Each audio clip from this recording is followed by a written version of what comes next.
Welcome back to the Dominion video tutorial series. This video will be about combos and the best cards.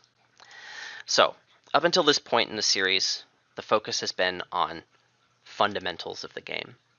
And these fundamentals are going to apply no matter what 10 cards and landscapes you're going to see in a game. That's going to give you a plan of what the deck you want to build is, figuring out what the best deck is, and then how to build it in the most efficient way possible. That's not the entirety of the game, that's just the fundamentals, and there is a lot more of the game that comes with experience. The rest of this video tutorial series is going to try and fill in the gaps of what's going to come with experience and guide your experience in terms of improving your play. I think the most important topic to talk about next is combo decks and the best cards. So first I'm going to talk about combo decks. Combo decks are decks that are built around 2 cards or less, and they make you throw out all of the fundamentals and play a deck that is completely unique to those 2 cards.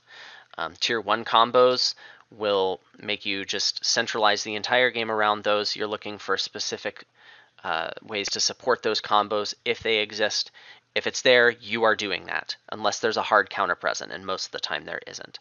So as of right now, the making of this video, the tier 1 combos that are known are here on the screen. The ones in italics involve cards that have been deprecated, so you may not need to study those as much. However, in the description of this video will be a link to an article about combo decks, basically saying what I'm saying now, and it links to a separate article about each one of these combos you see, so you can read about that specific deck and how to play it and the specific types of supports you need. It does not follow the fundamental rules that we've talked about so far in this tutorial series. Tier 2 combos are along the same idea, however, there is counterplay to them. They can be affected by various types of attacks or various types of counterplay that you need to be aware of, and in some cases that counterplay is strong enough that maybe you don't go for the combo deck, or maybe you do sort of a watered down version of the combo deck, or maybe you do some kind of increased deck control into the combo deck, which could be more sufficient. The ones in brackets is, for example, Bridge has a combo with Bridge Flagship or Bridge Royal Carriage, and those decks play similarly enough to each other that you can talk about them at the same time, and so the articles for those are combined. Knowing what these are will give you the chance to know, oh, if you ever see these cards in the same kingdom, and you know about the combo deck and your opponent doesn't, it's basically a free win. However, goes the other way too. If your opponent knows about this and you don't, you're going to get beat real bad, and there's very little you can do about it.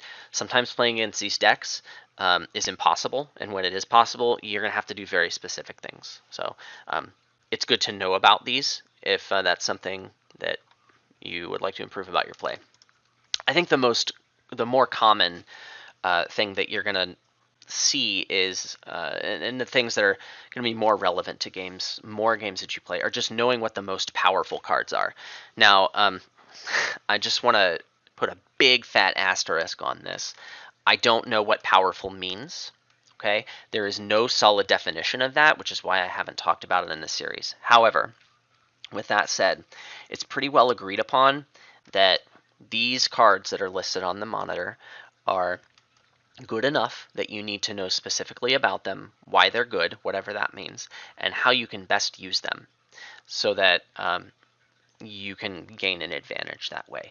This is maybe the top 10% or so of cards that are, quote, powerful in the game. Again, the italicized ones have been deprecated, but there's a link in the description to an article that will just link to a very short article on each of these cards to tell you why it's powerful, how you can use it, and if you for some reason can ignore it or something like that, what you're looking for and able to make that happen, which is pretty rare. So knowing what these are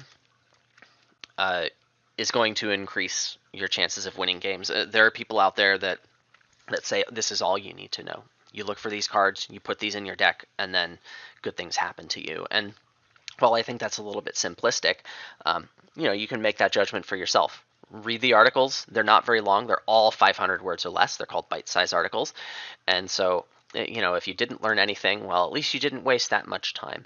And then in the case where these cards have more in-depth resources about them, those are linked to in the bite-sized articles as well. So you can go as deep as you want to with content and trying to figure out how to make the most of these and what to do with them. Thanks for watching. I'll see you in the next video.